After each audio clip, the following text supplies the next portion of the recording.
Good afternoon. Welcome to KSMU Studio Live. I'm Jess Belisle. I'm Melissa Ray. Happy Friday, everyone. Happy Friday. Yes, welcome. We have an excellent treat for you here in the studio today. We have returning performer Jin JX, but this time he has brought the Jin JX group. So that is, of course, Jin on guitar and vocals, Kyle Vance on bass, and Haida James Hill on drums. Welcome, everybody. Thank you for having us. Glad to have you here. We're going to hear a lot of great music and get into a lot of good conversation, but I would love to kick things off with a song. Awesome, and thank you guys so much for having us. Always. We'll start this off with a song called A Song to Sing. This is about falling in love with a female musician. All right. Ooh, all right. 1, 2, 3, 4.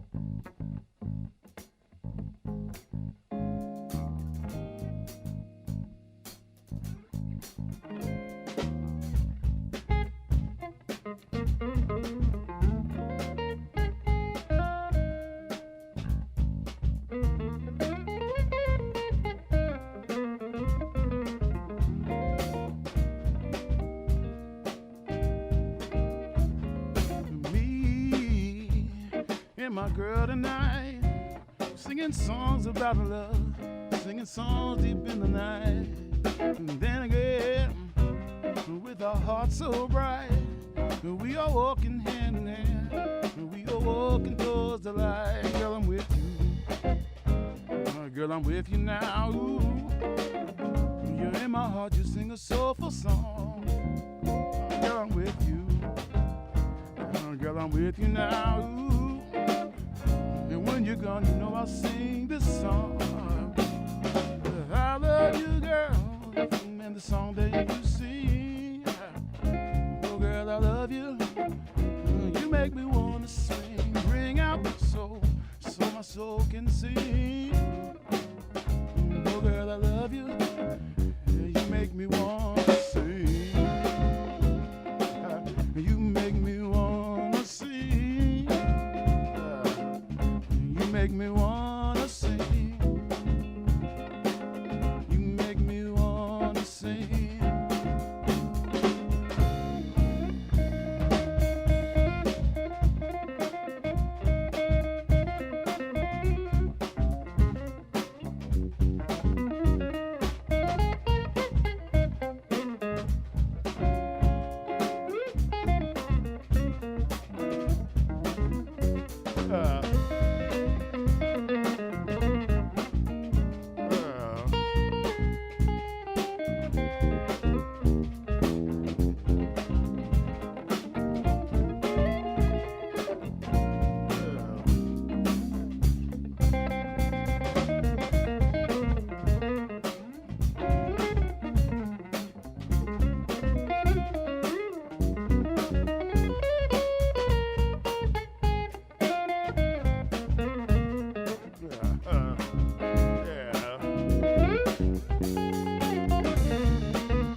I love you, girl, and the song you sing. Oh, girl, I love you. You make me wanna swing. Bring out my soul, so the soul can sing. Oh, girl, I love you. You make me wanna sing. Yeah. You make me wanna sing. Yeah. You make me wanna sing.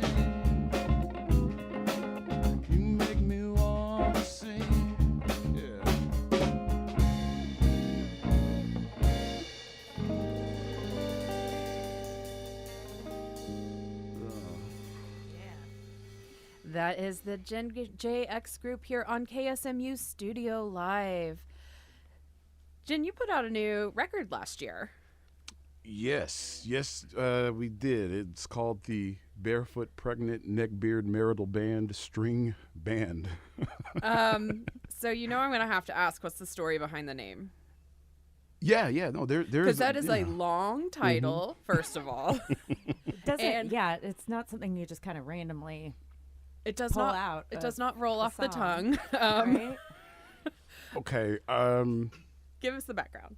So I guess this actually goes back to, like, because we're all like the same age, and 80s babies, and like dating at this stage in life. And a friend of mine was telling me about this person they were dating, and they were like, yeah, I want to have 7 kids. And this person was like, yo, we're 38. Like, we should be started yesterday. And the friend was like, is this really it? And the dude was like, yeah, that's what I'm talking about. And I just remember thinking of the barefoot pregnant neck. I literally laughed as hard as I laughed as hard as I have in life. And I ran home and started writing lyrics about the barefoot pregnant neck beard marital bed. All right. So kind of that stereotype of. Yeah. Okay. Missouri. Okay. Yeah.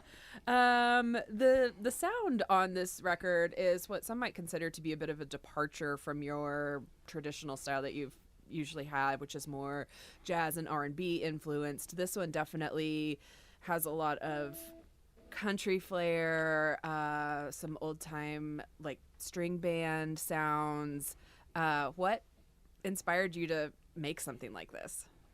Yeah, I've wanted to do a record like this for like 20 years. Like since I was like when I first started playing, I'm a big fan of Chet Atkins and like that kind of like really like electric guitar in the late 1950s, early 60s. So T-Bone Walker, Sister Rosetta Tharpe, like all of them were kind of bluesy, kind of country, and there was early rock. Like they were all doing it at the same time. And I don't think that the electric guitar has sounded much better since then. I think that they got it right. Yeah. But yeah, I've wanted to do something like this, and so just went for it. That's super cool. So with a record like this, what kind of experience and takeaway do you want to give your audience? Well, I don't know. I think I had a conversation with someone recently, and we were talking about how like when we think about some of these terms, singer, songwriter, we think of like a particular demographic. Oh, for sure. Mm-hmm. Like when I think of singer, songwriter, I think of Stevie Wonder, but they're talking about a guy. They're talking about like a white dude. Yep. And that's cool. Acoustic guitar, probably. Exactly. And he's like strumming away. Uh-huh. But to me, I think that other people have access to this stuff. And so, like, I think black folk and country music really, it came from us at the end of the day. It did, But, for yeah. sure. Mhm. Yeah. So that kind of leads me into my next question of how this record and the sounds that you are using on this, how does that connect back with the history of black string bands and black country bands? How does that, what are you drawing from that? Yeah, history on this. I'm glad you said that. You've heard of what's his name, Jake Blunt, and basically reclaiming. There's this kind of revival of black musicians reclaiming the banjo, because this instrument, essentially as we know it, was a West African instrument. It lived in plantations in the U.S. for 200 years. And then all of a sudden in the 1830s, 1840s, it was like, well, now we're going to use it to put blackface on and make fun of black people for 150 years. So for many black people, just trying to retake ownership of a lot of these things that we've kind of been frozen out of, or it's been kind of like presented in this really disgusting, nasty way. And so I actually recently bought a banjo. I'm learning that myself. My thing is, if you're black and you can play guitar or bass, you can play banjo. Yeah. And so that's the attitude just in terms of music as well, just trying to reclaim some things. Okay, so our next studio live, you're going to be here on banjo. I'll do it. Okay, great. That would be awesome. Hey, it's your fault if you don't like it. Jen, it is hard for me to fathom anything that you do that I would not like. That's very kind. I mean that.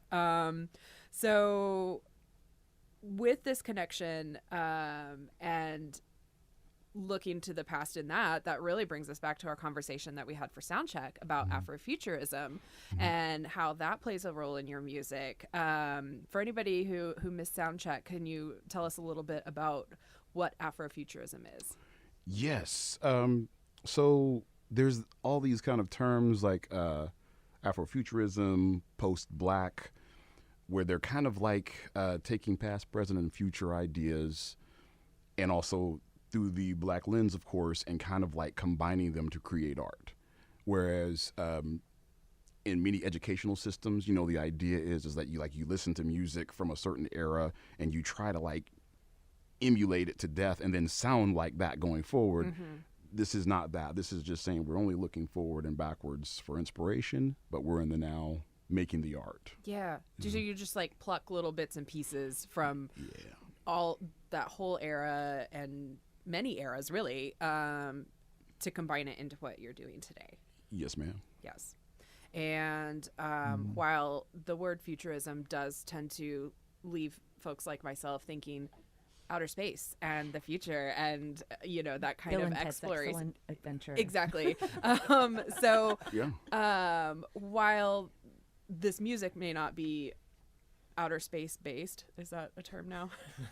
Now it It is very futuristic in that it's brand new. It is That part. laying that path for the future, right? That and like the idea of, I mean, hell, this technology's old too, but a lot of the upright bass sounds on that country record were MIDI and very electronic. So to me, it still is very futuristic, Yeah. but it's got to be hidden in plain sight. I like that. You know? Yeah. You know? Okay. Well, our next song that we're going to hear from you is a track off of the album. And I know this is based on a true story. You're laughing, but I want you to share that with us. Where'd this come from? Okay, so I'm ashamed to admit this. I've had a lot of crappy jobs, and especially since the COVID shutdowns, you know, and just kind of bouncing around. And so I had this job in my first day taking phone calls. It was for a trash company, and a lady called in, but the caller ID showed her husband's name. Mm-hmm. The long and short of it was that the lady that was training me while we're on the line goes Googling this guy's name, and he's in prison for some unsavory things. Mm-hmm. And it was kind of the same type of thing. It was like, I got to write about this guy. And so the guy's name was Larry. I can't say anything else. I'm not trying to get sued. Sure. But Larry, I just imagined Larry being in the pen and getting absolutely beaten down every day. And it was very satisfying. Well, we are going to hear Larry's Prison Justice here with the Gin JX group on Studio Live. All right, you boys ready? Let me actually put it in the thing. Yeah. Okay. And we'll put some stank on it. 1, 2, 3, 4.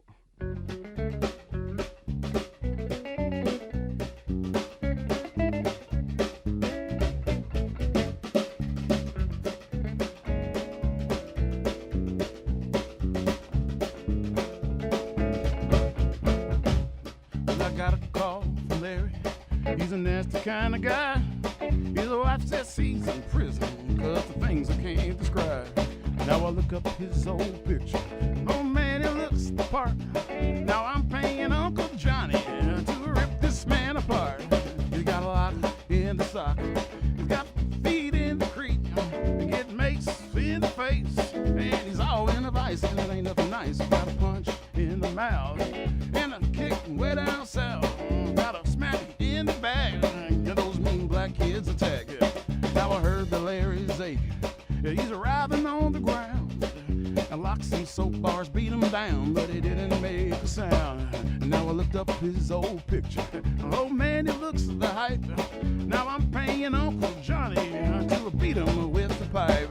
We got a lock in the sock, we got feet in the creek, get a mace in the face. Man, he's all in a vice, and it ain't nothing nice. You got a punch in the mouth, and a kick way down south, and a smack in his back, and those mean black kids attack him.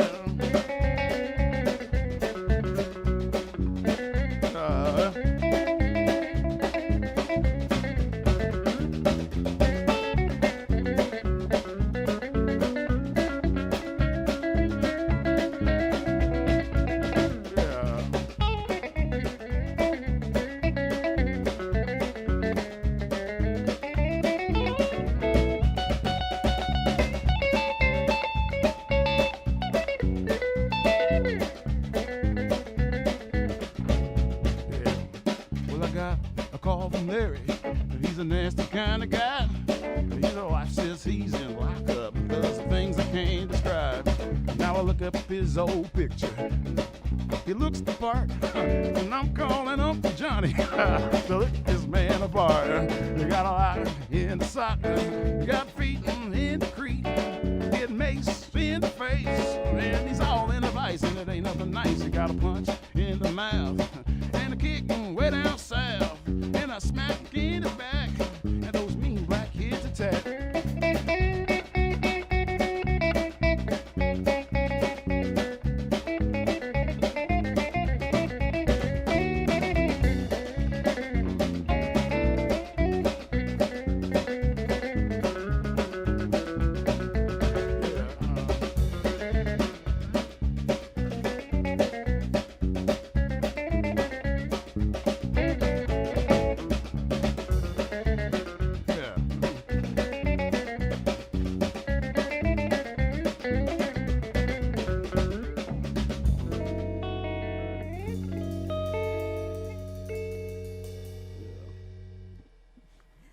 That was Larry's Prison Justice by Gin JX Group here on KSMU Studio Live. You guys, that was so fun.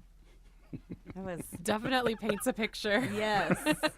And I just gave y'all the edited version. I understand. Thank you. Radio safe. Yes. Thank you. Yeah, we appreciate that. So, Jen, I want to know, because that song was so interesting. You know, you came up with this. This was like kind of an idea that popped up out of a normal day-to-day thing that's happening. Is that usually how you get your inspiration for writing songs, or does it come from different places? I think as like time has gone on, yeah, like I'll have conversations with people and they'll say stupid stuff or fun stuff, but like I'll instantly start thinking about lyrics, and I try to, you know, whether sing it into my phone or if I can write something down or type, I just try to get it somewhere where when I come back to it, it'll be in context. But yeah, all the time, everything is a song lyric at this point. Everything's inspiration. Yeah. I like it. So hang out with Jen, and you never know, something you say could end up in a song. You never know. Well, see, it's funny you say that, because that also, you got to be righteous with that, you know, because you could find yourself finishing conversations that were long done, like, you know what I'm saying? So right. It's like in trying to protect people and respect people, but yeah, it's a problem. I wouldn't call it that. I'd say most people probably think it's pretty cool. You know. Till you get a song written about you, yeah. Until it's like not so nice now. Jen, you know, if any of our listeners have seen Jen, they know, or seen pictures of him, they know how stylish you are. Oh.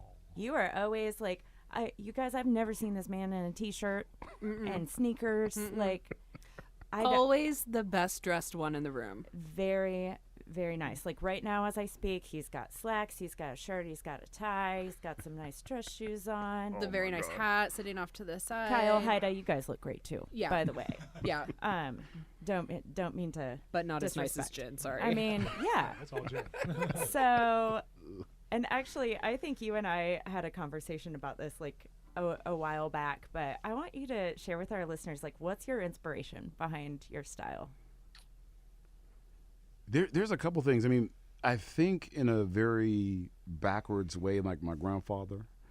My grandfather was a missionary Baptist church preacher and moderator, and basically it was the same thing. You know, he lived on a farm, and sometimes he would dress down if he was out doing things. But I mean, we're talking about this dude wore a zoot suit and gaiters, you know what I'm saying? And how do you know what's up? You know what I'm saying? And Big Mama, my grandmother, had the hat. So like, you know, that was and then also, of course, like the jazz thing. A lot of people, once again, like it's taught at the university level, but the OGs, Duke Ellington, Miles Davis, they were like, our pictures, our likeness will outlast us. And so we have to always look dressed to the nine. And many came from that Booker T. Washington talented 10th mindset. So just try to look good as much as you can is kind of the attitude. Yeah. But it ain't that big a deal. Right. But do you think it's like, it's kind of become part of like your personal brand at this point? If you showed up in shorts and a t-shirt, people would be like, Jen, what's wrong? That almost means that sometimes you have to explore that then, because you can easily get typecast. Because that's funny you say that, because I think a lot of times the way that I'll show up and people kind of assume things about my music that aren't true just based off the fact that I have a hat on and a tie. So sometimes you have to switch it up.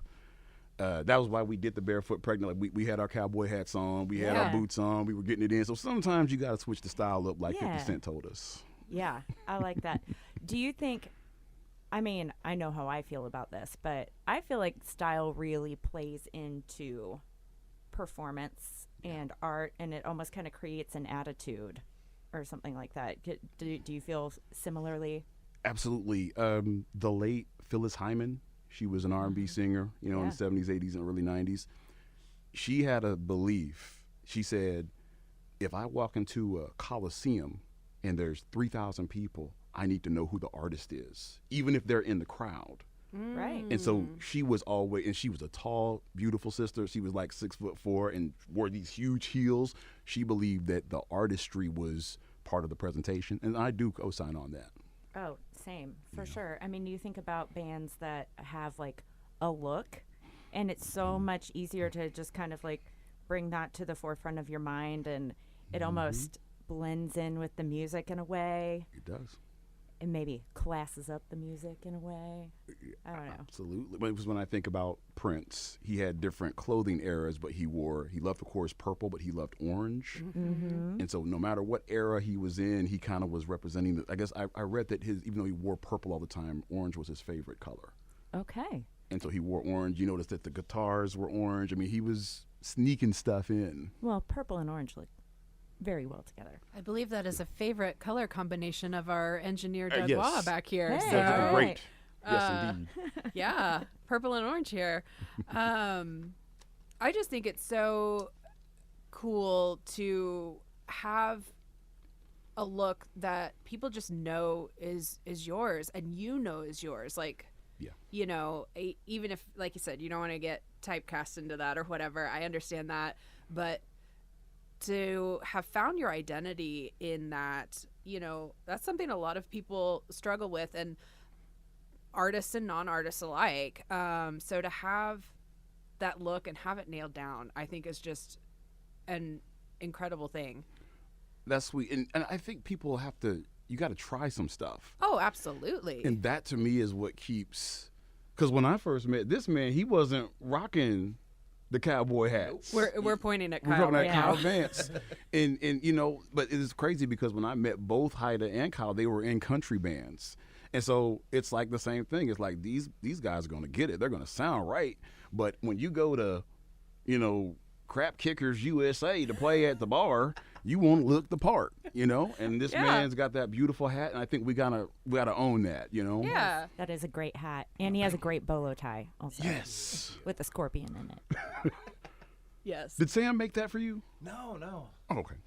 Another thing that I think is cool about like fashion and style with artistry is that I feel like it almost gives the audience like permission to express themselves that way as well. Like you think, so do you think people dress up more to come to your shows? Yes. And that's a thing too, is that over the last handful of years, like there's some great spots around, but I don't play in bars anymore. Yeah. And so I usually curate my own events. And like my sister and my brother, they also dress very, very well. And so my mother, and so like there's a kind of a thing where when people bless me and come out, I don't go as far as like in the old school days, the black church would be like it's white day, it's purple day, and I don't do that. Mm-hmm. But y'all know the colors I mess with, so maybe dress accordingly if you're into it. Yeah. Speaking of, what are some of your upcoming gigs you've got? I've got a thing tomorrow at the museum. Really honored to play there, opening up for the Shandies. That's the Springfield Art Museum? Yes, ma'am. Yeah. Awesome. Excited to do that. And then next week, opening up for Big Sean Monday on the Square. So excited. And they asked for both of these. Your sweet man asked for solo. All right. I'm going to do my best. It's going to be fun. I'm sure you'll bring it. That show next Saturday, that is the Live from Downtown concert series. Yes, ma'am. That is down at Park Central Square. I believe that one starts at 7. Yes, ma'am. Okay, yeah. both great places to go hear some live music here in Springfield. So, this next song, Gifts, that you have coming up, do you have a story about that for us? Or you just want to play it? Yeah, no, this one, shout out once again to Jimmy. Okay. Whenever he had reached out, I think that of the collection, he had said, send me a couple tunes so I can, play them as the background of the interview. And I think that we really had like a deep conversation about like gritty drum beats and like with acoustic guitar. And so, yeah, this is the song about the Black experience as well. All right, let's see if I know how to play it. I'm serious. You're doing great. Yo, we playing it in, yeah. Okay. Okay. Wherever you want. Okay. Then we can come on now. Yeah.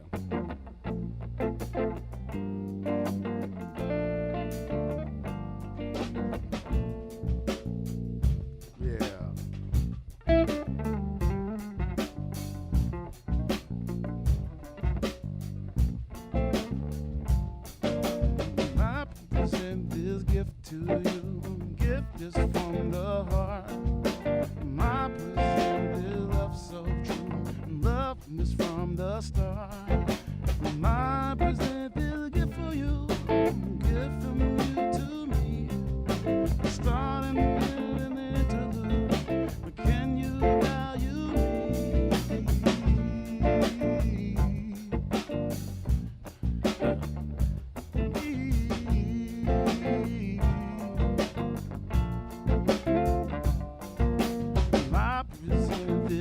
to you, gift from you to me, loving you just like I do. Can you see the soul in me? My present is gift to you, invisible to see. You've been given everything. Do you know just what this means? Gift so true to me.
Present this gift to you, gift is from the heart. I present this love so true, and love is from the start. I present this gift for you, a gift from you to me, starting in an interlude. But can you value me? Gift so true, so true.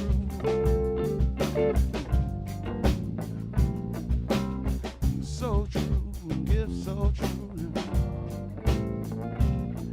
Yeah, gift so true. Yeah.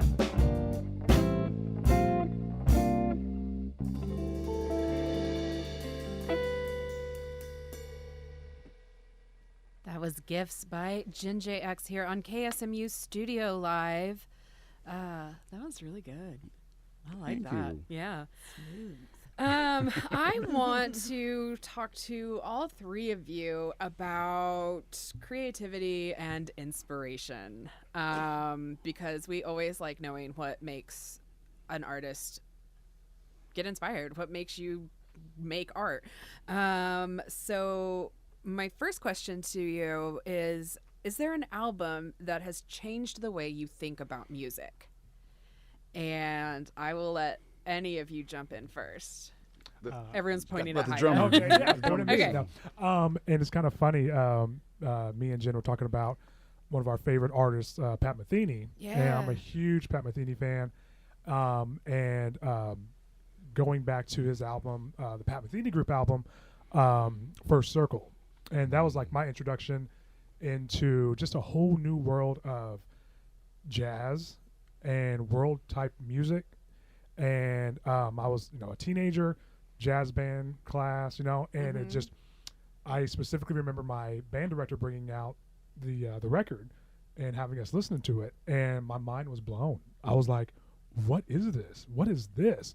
So for me, I have several, I call them pivotal music moments, and that one in particular was a huge pivotal moment for me in the just in the way of jazz and just in the way I listen to music, because I was a 80s kid, growing up listening to radio, and TV, so and that would just open up a whole new world of just there wasn't a lot of that kind of stuff on MTV in no, those days. absolutely not, absolutely not. And I was a little boy growing up in Kansas, and just being able to have access to that music was just unbelievable. So Oh, that's so cool. Yeah. That's a great one. Yeah. Kyle, what about you? Man, I don't know if there's just a singular album. I think for me, what changed the way I thought about music was just kind of as I grew up, I came up learning to play bass when Primus and Victor Wooten and, all this crazy technical stuff. Yeah. And then growing up and finding myself in pop music and then in country music and learning how cool simple music can be. And I mean, I always, almost shamefully as a high school kid, I loved punk rock and just 3-chord, just, driving stuff. It's like, but that's not cool enough. That's not unique enough for, I'm in jazz band. I need to be doing all these cool things. But I just love this 3-chord songwriting. Yeah. And so to grow up and be able to accept that from country to punk to anything, just a song doesn't have to be super complex instrumentally to be a great song. Did you have to retrain your brain to play less notes, to accept playing less notes? Oh yeah. I was probably replaced on a recording when I was younger. I should have been if I wasn't. Too many notes? Oh yeah. Oh, well. Jen, what about you? Yeah, no, I think when I first came here, thanks to you, of course, our conversation about Robert Glasper and that whole world, because there's other folks, like Frank Zappa was in Pat Metheny, but in terms of like a guy about my age that had also came up playing music in the church and played in hip hop situations, it was like, okay, that like changed me. And so like me and Kyle talk about it, like I don't play like I'm really a bassist, but I don't play bass without an octave anymore. Like I want ugly digital sounds mixing with natural drums, like what Chris Dave and Mark Collenberg were doing. So what Robert was doing, what he's still doing, really just blows my mind every day.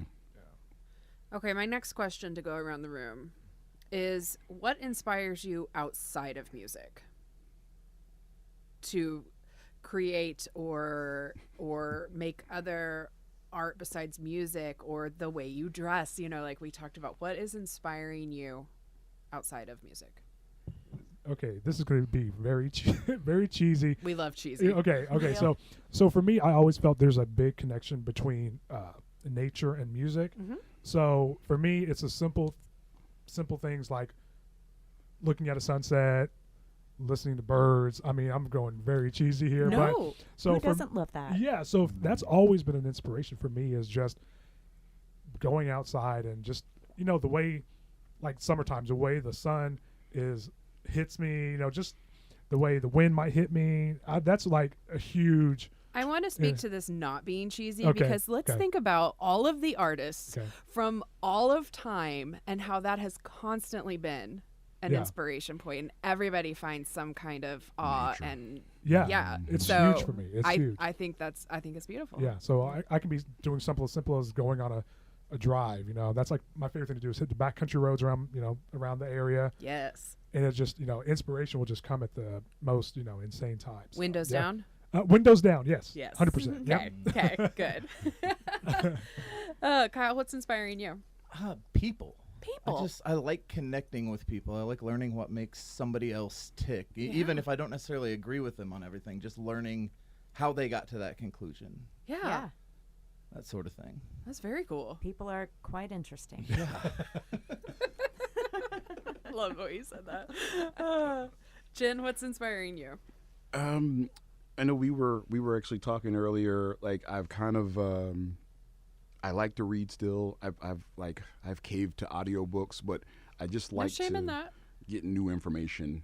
I'm a big fan of that. I always tell people like when it came to music or art, like there's people with way more education. There's people that are smarter than me, but I can outthink people and I can outlearn people. And so I'm a big fan of just like, if there's something that I don't understand, I'll go to Hoopla and I'll find all the audiobooks I can on it and just say, okay, over the next 2 weeks, you're getting through this. And that kind of inspires me because it's kind of how I like to navigate through the world. Yeah. So you're one step at a time becoming an expert on everything. You know, the goal is that I want to get into like car repair. Oh, okay. And I don't know how I'm going to do it, but I've been kind of slowly dabbling into some audiobooks on it. And so, you know, I just love learning. You're going to need a tie clip for any auto repair. Yeah. So that's when we're going to pull out the nasty T-shirt and some jeans. No, Jen, I I- think we get you like the coveralls. Coveralls. Yes, with the I was little thinking name the exact thing same on it. thing. Yeah. Yeah. No, there's a way to do this. Yeah. I mean, it's funny you Justin, say that. I got you. My grandfather used to wear the overalls when he would work out there because, you know, he still would have a nice shirt under. So maybe it's written. There you go. I'm just saying. Speaking of wanting to learn about everything, you told us on your Studio Live intake form that you filled out for us that you love everything and that you want that to reflect in your music. When you say you love everything, what does that mean? That's so big. I was intending that to mean like everything musically. Like I love all different types of genres. Because I don't know. I think that's great. Yeah, but you would be surprised. Like a lot of people in the, you know, and I've lived all over, but in jazz communities are very, very conservative. I mean, I'm not necessarily talking about politically, but I'm talking about they're like, this needs to be this, and it's so regimented. And I'm like, and if you do something else, even if you do other sub forms of jazz, are like, that's not jazz, and I'm not that guy. I love smooth jazz. I love the elevator music jazz. I don't know if you guys remember. I mean, this is our station, but we had a smooth jazz station in Springfield, Missouri for all of a year. Do you guys remember that? I vaguely remember that. And then they changed it to Music of Our Lives, and it got terrible. And I was like, bring back the smooth, bring back the elevator music. Yeah. Agreed. Honestly, yeah. That's Yeah. me though. Well, I love that you love all of those different things to put them into your music, and then that loops back, I think, to, you know, the Afrofuturism and collecting bits and pieces from all over the place to put it into your new type of music that is uniquely you. So I believe it is time for another song, though. What have you got for us? As I ask as you bend over to adjust a pedal. Yes, this one is called Go Again. And this is about breaking up and making up and breaking up all the time and being a crazy person. All right.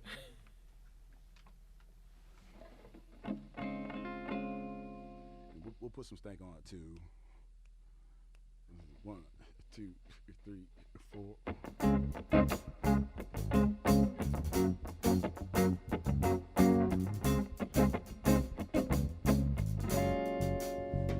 You got it.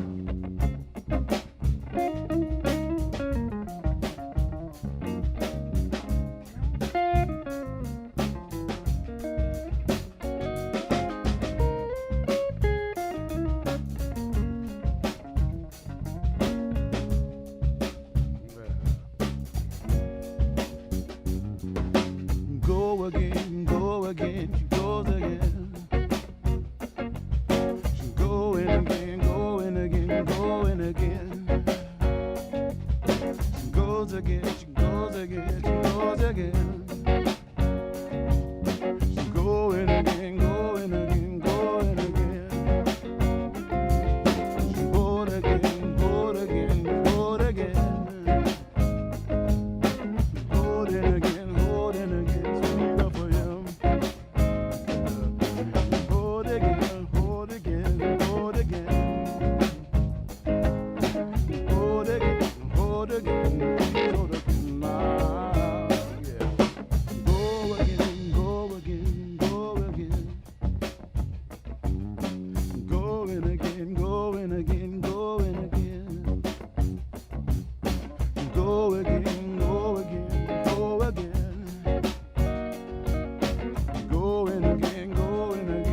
again. There you go again. There you go again. There you go again. There you go again. There you go again.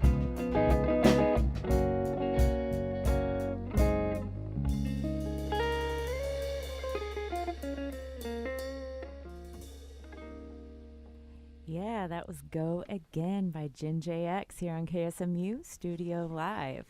Oh, that was another smooth one. You guys are just bringing us some tasty jams. I appreciate you. Grazie. I'm digging it. Jen, so according to your Facebook page, you know, where we get all of our good information, you're from Chicago. By way of Springfield, sort of. What does that mean? Yeah, so I was raised here and basically here. Okay. I was born here, but both my parents are from southeast Missouri, like Okay. Poplar Bluff, Yep. Kennett, the Boot Hill, and so we spent a lot of time kind of like basically here. But my mother's a singer, my grandfather, all the uncles were preachers, so there was always something that had us going back to Poplar Bluff, you know. And so between black tie, pastor's wife anniversaries, funerals, weddings, like we were there all the time. So, but I don't know. I don't like look at myself as a native, even though I really am. Right. When I moved to Chicago, I hated living there, but it kind of gets into you.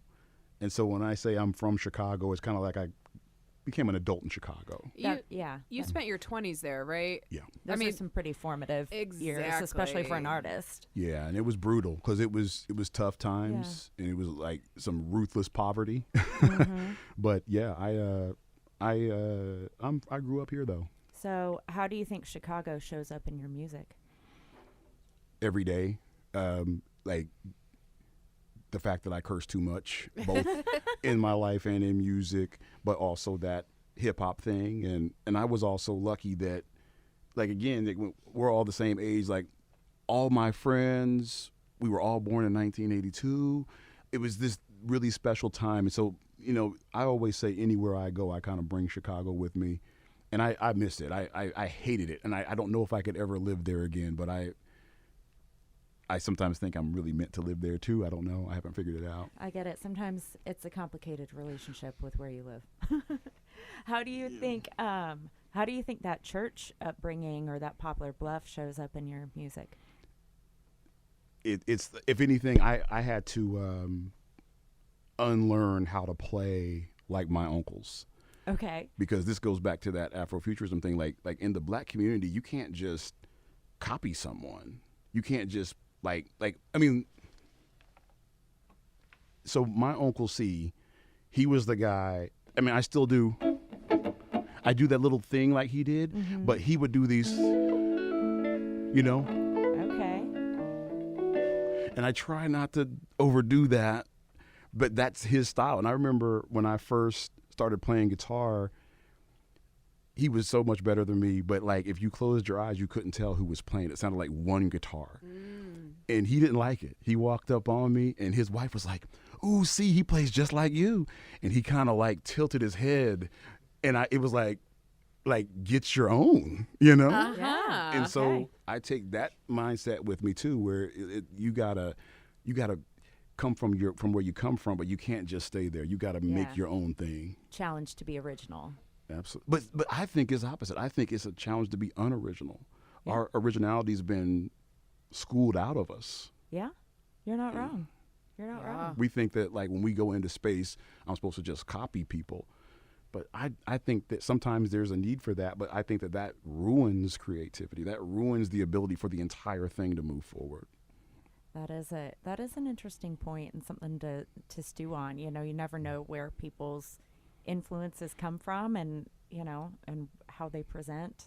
And that's interesting. But when I think of you, if I hear you, I don't want to copy you because your influences made you. Right. Where where some people would be like, "Oh, Melissa's so good. Let me just rip her off," and that's garbage. I'm sure no one is saying that, but thank you. You're one Thank of you our. for the compliment.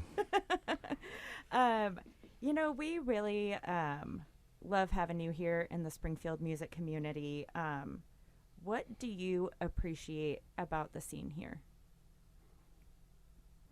I like that it's wide open. Yeah. You know, like what we talked about, like when me and Kyle, we talked about this like a few years ago when I kind of stopped playing at a lot of the local establishments. There were people that were like, "Dude, you're crazy," because the goal is you play all the time. But I like that there's fewer gatekeepers here, and so you can just say, "Creamery, can I use your back room?" Yes, for $100. But here it is. And then now I can curate things in a way that I think would be difficult in a bigger city. Yeah. Yeah, You know? that is really true. So let's talk some more about that, because I know you, and you've already mentioned this, your approach is to kind of curate shows in alternative spaces. So you're at the Creamery Arts Center, you're at the Art Museum. You're at the park tomorrow. Yeah, the park. Like, what do you feel that these like non-traditional venues offer that the others don't in terms of vibe or that sort of thing? Yeah, no, that, and I think about it all the time. And I think that there's two things. For one, when we were out there talking to Rand talked about like you can choose the bar you go to, but you can't choose the people in the bar. Mm-hmm. And there's a lot of times when you go into a space and you're doing like jazzy black music, and I've done rock and metal music, but people go into the space and they're not able to accept what you're doing because it doesn't have the precedent of what they've experienced in that space. Yeah. And so I just kept hitting a brick wall. I mean, I play a hollow body, for Christ's sake. I can't just get louder over, it's like, it's just, and so when we played at the Creamery, we had a nice little turnout and everybody was there for the music. And by 9:15, 9:30, everybody got their butts out. It wasn't like, well, we're going to start at midnight. Come out and see me. I love an early show. Yeah. It's just, we can just Get do me in bed things by the 10. smart way, Yeah. But so I appreciate that. I appreciate in these spaces we can curate. That's a word I use all the time, curating what we want to see. Yeah. It's Yeah. important to me. Well, and probably a more intentional audience.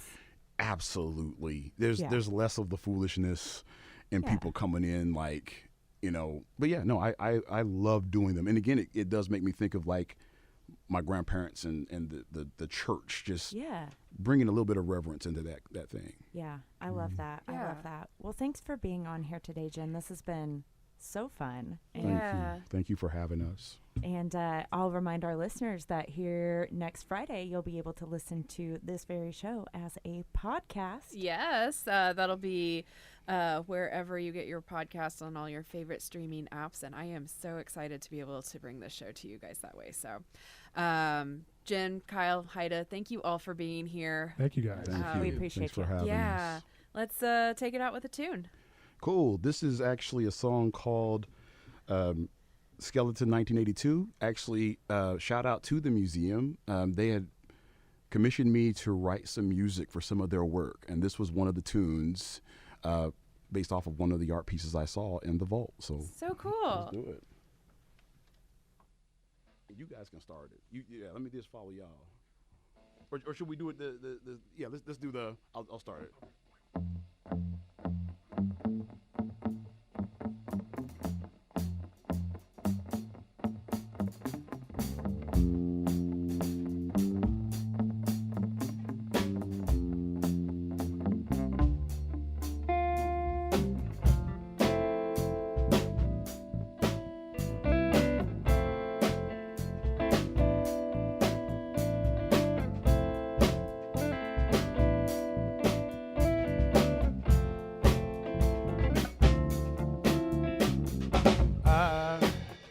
I don't know what to say, but I'll say you got me feeling. Take it away, and now I'm in my feelings. 'Cause I don't know, blood is love, but the skeletal remains disposed of. We're leaving here. I don't know what to say, but I'll say you got me feeling. Take it away, and now I'm in my feelings. 'Cause I don't know, the blood is love, but the skeletal remains disposed of. We're leaving them here. It's 1982 and I'm coming for you. It's